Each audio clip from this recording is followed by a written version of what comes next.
Hello, I'm Shy Silverleaf and welcome back to part 5 in our video series covering short rows and darts in Tunisian crochet. This time we will cover combining the two together, both the left edge wedge and the right edge wedge, to make the full dart for wherever you need it. Let's get started. Alright, in order to do a full dart, as you can very plainly see, what we're going to do is we're going to be working both the left edge wedge and the right edge wedge side by side together to form the full dart. You see how it's kind of skinny on the outside and then it fattens up in the middle. This will give you extra fabric where you need it, at your bust, at your hips, at your rear, you know, just various, perhaps at the knee if you make it small enough in a pair of pants. You never know. In order to do this, there really is no special technique versus what you've already been taught with the left edge wedge and the right edge wedge, and I'm going to assume that you've already watched and learned how to do either of these, both of these, excuse me. You need to have both of those techniques tucked under your belt in order to work them together, otherwise you're going to get very flustered in no time. With the fuss dart, the only real thing is, like the old-fashioned typewriter, you're going from right to left to do the forward pass, and then from left to right to do the return pass, just back and forth, just like an old-fashioned typewriter. Well, in figuring out short rows, the first one you're going to do will actually be part of the right edge wedge. What you'll do is, starting off, you'll complete the first row, then come back on the return pass. Then you come over on your forward pass, stop short for your very first one as part of the right edge wedge. Then you come back on the return pass, stop short for your left edge wedge, then come back on the forward pass, stop short for the right edge wedge, come back, stop short for your left edge wedge. See, right now we have 2 short rows for our right edge wedge and now 2 short rows for our left edge wedge. Once we've done that, these ones will still have loops hanging onto your hook, and then you just come and we're going to pick these up and deal with the entire return pass going down here, or excuse me, the entire forward pass going down here once we've got all the short rows that we want. And then our return pass is going to go across everything, and we will deal with the return pass across these short rows as well. And then once you have all of that situated, these dealt with in the forward pass,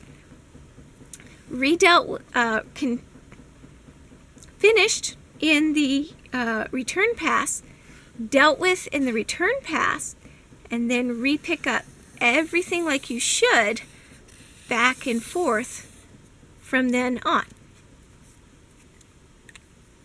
Hopefully that makes sense. To work it, not just as a drawing, I've got, I don't know, 36 stitches, I think. We will do 3 on each, okay? As you see, I've already worked up this example, and one little note is I have got the last one of the left edge wedge and the last one of the right edge wedge side by side, and you see how that bunches up in the middle? And look, very carefully as I flip it up right here under our last right edge wedge, we've got a nice, pretty fair size hole right here, and it bunches up kind of funny, which will definitely be noticeable. I strongly suggest that you not put the last of your short rows in your dart side by side. Leave at least 1 stitch in between, and that'll help work things out. Same rules as what we had a little while ago, where you want at least 1 stitch in between them and not side by side. See, we've done side by side, and look at that. There's the little hole, and there's the little hole. Okay, whereas we're good to go over here. Okay, I put it right here. Here is our first stitch of every single row. As you see, I put it side by side, and we've got no hole there. Okay, Same thing over here, 1 stitch and we're good. Side by side, and look at that. Turns into a bit of a mess over here if you do them side by side. You need at least 1 stitch in between, same as this. And I put the first one, which is why I have this marked, so I would know which short row was the very first one that I laid down. If you remember from our diagram, we started by doing our short rows over here in the right edge wedge, which is right here, in the forward pass. And I put it right beside our salvage edge, and no holes, we're good to go. Okay, so won't go back over that. We're going to do this time only 2 each so that you can see. We're going to start with the right edge wedge,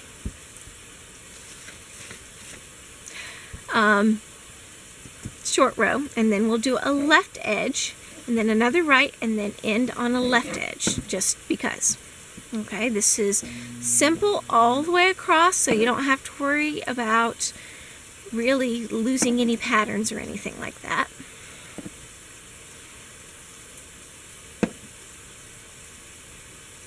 And we have our cable needle ready to go, as you very plainly saw,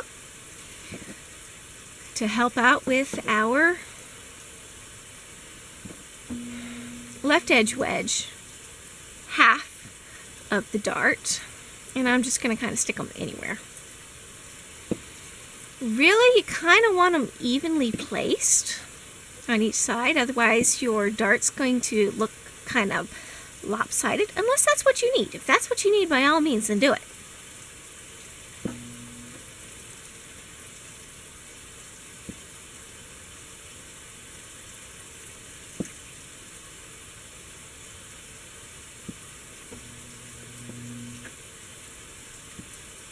Once again, I forgot my wedding band. I'm always doing that.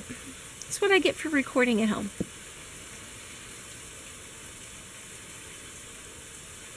And get my yarn situated so that I am controlling the tension and not the yarn deciding the tension. Making sure I'm hitting every single solitary stitch. Oh, let's see, there, that looks good. All right, so we're going to put our first stitch marker in, and I'm adding a loop to show you which one was the very first one. Now, if you remember, with the right edge wedge, we stop short, we don't do anything with the stitches past it, okay? We're going to treat this as a salvage edge. It's a short row salvage edge. So yarn over, pull through 1, yarn over, pull through 2, yarn over, pull through 2, rinse and repeat until you get to where you want to stop short for your left edge wedge over here. Okay, remember, I'm using different stitch markers so I can tell which is which side and don't get mixed up. That would probably be a very, very good idea for you to do as well, especially when you're first learning this. It'll help you a lot. Once you get used to it, you will be able to tell the right edge from the left edge wedge due to the presence or absence of a wrap. Plus, stopping short is kind of a huge reminder. Okay. We're not going to make this even. Yeah, we're not going to make it even. Just to show you. Okay, so I'm stopping short here. Now remember, we got to do the wrap and turn method with this. So you are with the left edge wedge. You're going to take the last 2 loops off of your hook. Okay, put them on your cable needle. You are going to take your working yarn, go between your hook, your hook and your cable needle, bring it to the front. You're going to put your wrapped stitch to be back on the hook, keeping the return pass loop on the cable needle. Make sure everything's all nice and sorted out. You're going to take your working yarn and going between the hook and the cable needle, bring it to the back, then put your return pass back on your hook. Okay? Take your stitch marker. You're going to mark the loop that you just made, and I pulled it out because it wasn't cooperating. Okay, you're going to tension it fairly snug. All right.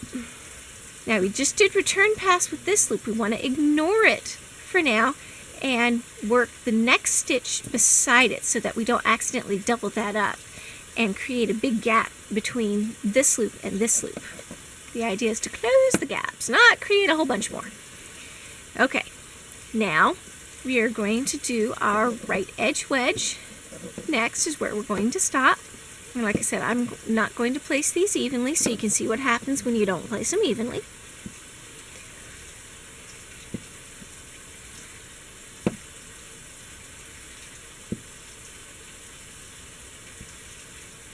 Okay. And I'm not going to put them side by side. I just showed you why you do not do that. Creates a bit of a gap and bumping, and it's not pretty. You know what? We are going to put our last ones not side by side, but with one in between, so you can at least see how that goes, okay? So I stopped short for my right edge wedge. We need to, and marked it. Of course, we're marking every stitch. You're going to yarn over, pull up loop. We're treating this as a salvage edge. It's our short row salvage edge. Yarn over, pull through 2. Now we're ready to do the last of our left edge wedge right here. Okay, we're putting one in between. Take your cable needle, take the last 2 off, just like in the previous videos. All right, you're going to not lose any stitches like I was about to. You're going to take your working yarn, go between your hook and your cable needle, bring it forward. Okay, don't twist your cable needle. Make sure that the stitches are nice and straight and not all mixed up like that. See, that's all twisted. I can't tell one from the other. So make sure they're all nice and straight. You're going to put your wrap stitch back on the hook, just the wrap stitch. Okay, leaving the return pass loop still on the cable needle. Okay, make sure this isn't twisted. Look at the end. If it, get out of the way. Look at the end. If it forms a little V, then you're okay. All right. If it looks twisted, see how the front crosses behind? That's twisted. You want to keep the front in the front and the back in the back. Okay, that's just in case. Now, we take our working yarn. You're going to go between the hook and the cable needle to the back. Put our return pass back on. Okay. Mark the stitch, and you see how this is kind of going up towards the hook? That's what I'm grabbing. Okay.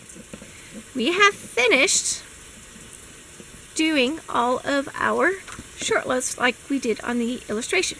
I have these out here and I have these close together, but it's still the same method. So now we got to pick up all of these so that we have all the stitches back on the hook, and we have to deal with these as we go. Okay, so here is the short row salvage edge. We're going to go into the front vertical bar. We're going to retension our yarn so it's fairly snug. So front vertical bar, pull up loop. Okay, now we go down, drop down here. Here's our next stitch. Here is the return pass from a few rows back now. The closest return pass that we've got, you have, oh, stop getting in the way. You have your crisscross stitches and you have the third loop below. We want to go, we open that up, whoop, you want to go in between. See, I've got the crisscross going above my cable needle. And here is the third bar. I'm going to go in between. See, just like I've done previously. Right, crisscross with the third one down there.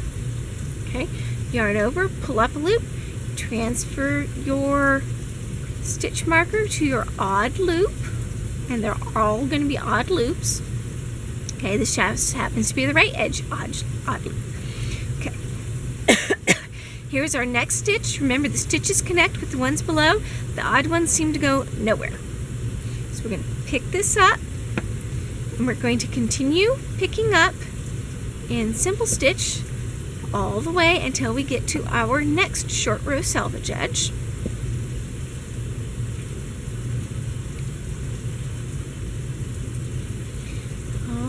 over. And here it is. Okay. We have our short row selvage edge. We have the front vertical bar, and that's all we're going to go through is that single front vertical bar. Yarn over, pull up a loop, shove your stitch marker over, especially if it doesn't have anything extra dangling on it. Now we can see. All right, here's our next stitch. Here's the return pass beside our next stitch. Here is the crisscross, and here is the third vertical bar. You're going to go in between the crisscross. You can see the crisscross at the top, and the third horizontal bar. Yarn over, pull up a loop. Okay, then we're going to pick up our next stitch. Remember, the odd loop goes nowhere and doesn't connect to anything. So we pick up our next stitch as usual and continue all the way over to the selvage edge and pick up the selvage edge as normal. And it would be the same if we had this right beside our selvage edge. Okay, so I'm going to go ahead and yarn over, pull up one loop. Now I'm ready to do my return pass. Okay, so we have gone from here, dealing with all of these, to here. Now we're ready to go across this one and finish dealing with the left edge wedge on this side in our return pass. Remember, these we create in the forward pass, these we create in the return pass, these we deal with in the forward pass. Yeah, we deal with them, pick them up like we're supposed to in the forward pass, and these we finish dealing with them in the return pass. They flip-flop, kind of mirror each other in how you pick them up and finish them. Okay, so we're going to yarn over, pull through two until we get to our, oh dear, I didn't move that one. No one told me. Okay, we move it up. See, I have, come here you. I have my stitch that I picked up, my stitch, and then the one loop that goes nowhere. That is our odd loop for the right edge wedge, is the one that goes nowhere. Oh, so sorry, I didn't mean, I was just holding my yarn while I was waiting to make the video. Sorry about that.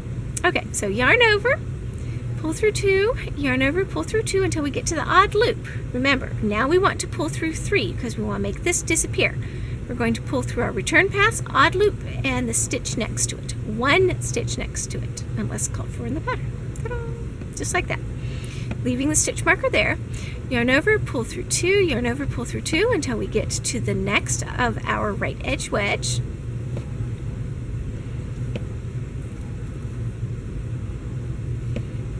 Okay, now we're at our right edge wedge. Once again, we want to yarn over and pull through three. Our return pass, our odd loop, and the stitch next to it.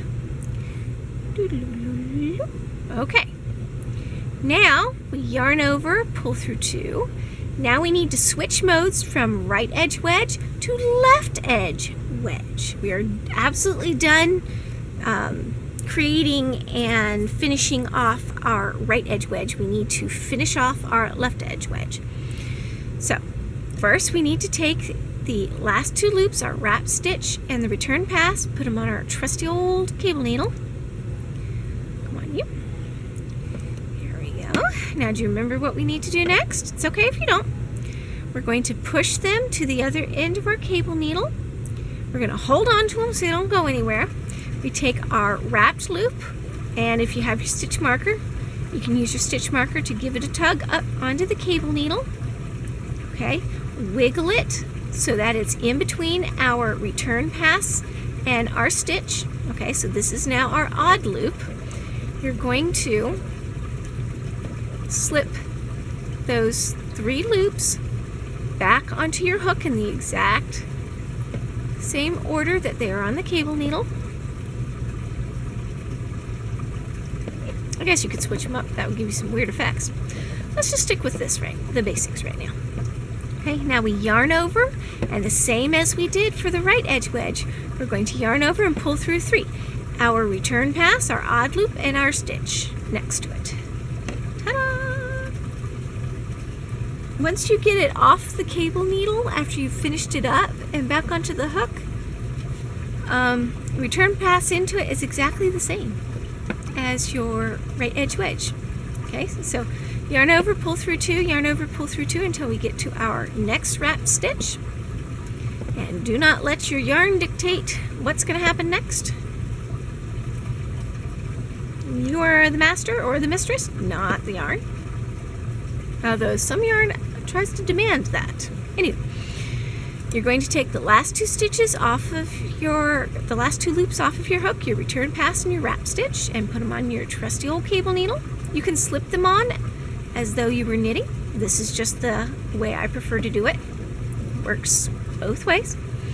Okay, push it to the other end of your cable needle. Hold on to those stitches or those loops so they don't go anywhere. Take your wrap, bring it up onto the cable needle, wiggle it, whether it wants to do it or not. Oh, come on, you. This one doesn't want to do it. There we go. Until it's right in the middle. You have your return pass, your odd loop, and what was your wrap stitch. You're going to put them back onto the hook, nice and neatly. Don't get your hook in your stitch marker. It's going to try. Now we're going to yarn over and we're going to pull through 3. We pull through our return pass, our odd loop, and our stitch next to it. Just those. Ta-da! And then yarn over, pull through 2, yarn over, pull through 2 until you get to the end. And we are absolutely done with the cable needle. Yay! Look at that. Isn't that pretty? Okay. Now, we're not totally done because we need to straighten things out in our next forward pass. So, work your Tunisian Simple until you get to the first stitch marker. And this is exactly the same whether it's left edge wedge or right edge wedge. So, you come to the stitch and the odd loop. You're going to ignore the odd loop. I like to cover it up with my thumb so I don't accidentally pick it up. Okay, ignore it, shove it to the other side, and you're going to pick up the other stitch. Okay, just like that. Remember, your odd loop doesn't go anywhere and doesn't connect to any of the other stitches, so you'll be fine. I like to hold the stitch marker out of the way when I do the stitch, and just in case. We're going to continue until we come to the next stitch marker. And we'll do the same across every single stitch we've got. We've come to the next stitch marker, so we're going to ignore it, pick up the stitch in front of it, just that stitch, shove it out of the way and ignore it, and pick up the stitch next to it. Remember, the odd loop doesn't go anywhere. The stitches connect, in this case, into a nice, neat little line. Okay? We've come to the next one, so we're going to ignore the stitch marker, the odd loop, pick up our simple stitch, shove it out of the way, pick up our simple stitch. Again, this one connects in a nice, neat little line, and the odd one goes nowhere.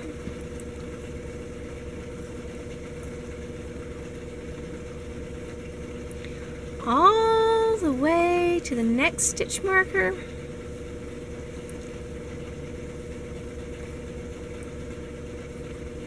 And we rinse and repeat. We ignore the odd loop, pick up the stitch, just like that. See, nice straight line, goes nowhere, ignore it, pick up the next stitch, all the way to the end. Okay, and do our salvage edge like we normally do, behind the side B. Yarn over, pull up a loop, yarn over, pull up a loop, and then regular return pass back. It's not all bunchy like this.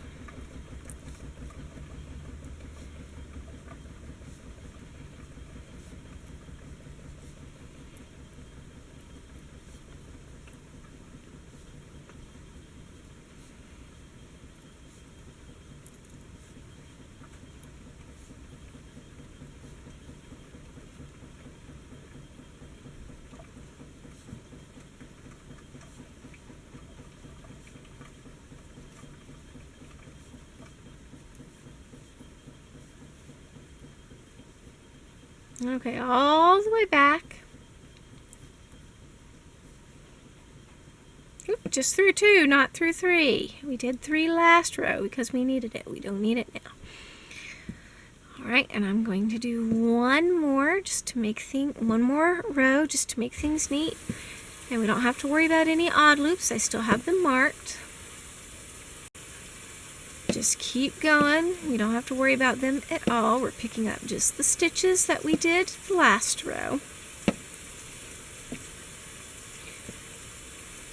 All the way across.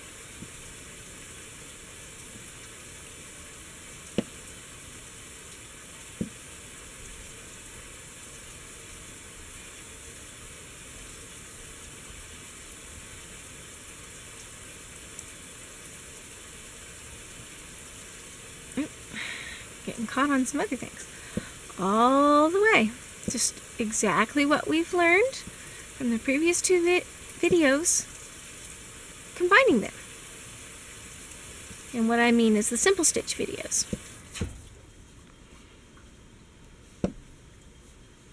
We'll worry about textured in a minute. All the way to the selvage edge. And regular return pass back. Yarn over, pull through 2, yarn over, pull through 2.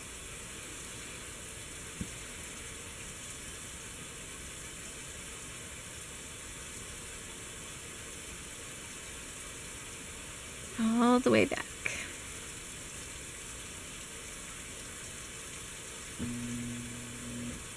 Just keep going.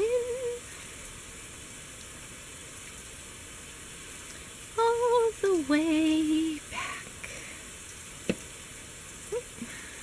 Let me put it where you can see it. I've seen it a few million times at this point. You're the ones that need to see it. And now we take that stray stitch marker so we don't lose our stitches. And have a look at the results. And as you can see, it's not exactly straight. It's kind of leaning a little bit more towards this side because these are bunched up and kind of shoving it this way. But by spacing them apart, look at that. We have a small one, but not much.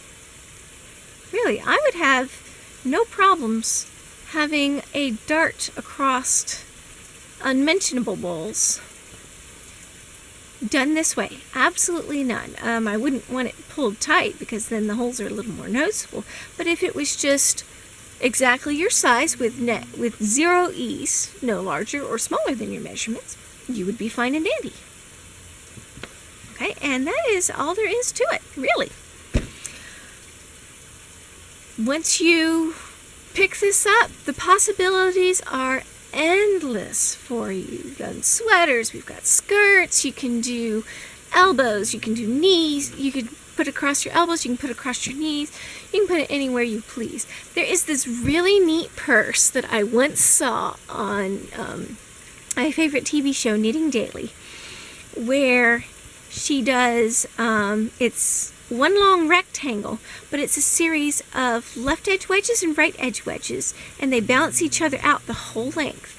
Using this technique, you can do it in Tunisian, okay, but not only that, okay, you don't have to put the darts here, okay, or not the darts, you don't have to put the short rows here. You can put the short rows here, okay, and you could do, like, I don't know,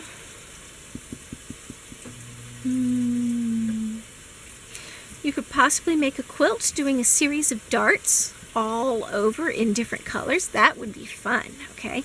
And just have them balanced out so that, like, the end strips would be wedges to help make the whole thing rectangular before you put the edge on. There's an idea for you. Like I said, the possibilities are entirely up to you. Join me, haha. There's only me.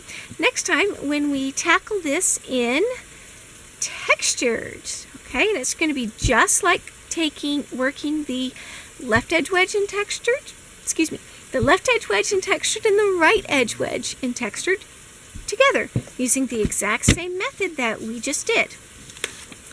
like to thank you for watching. Like, subscribe, comment below. And until next video, this is Shy Silverleaf, and I will see you with Hook at the Ready.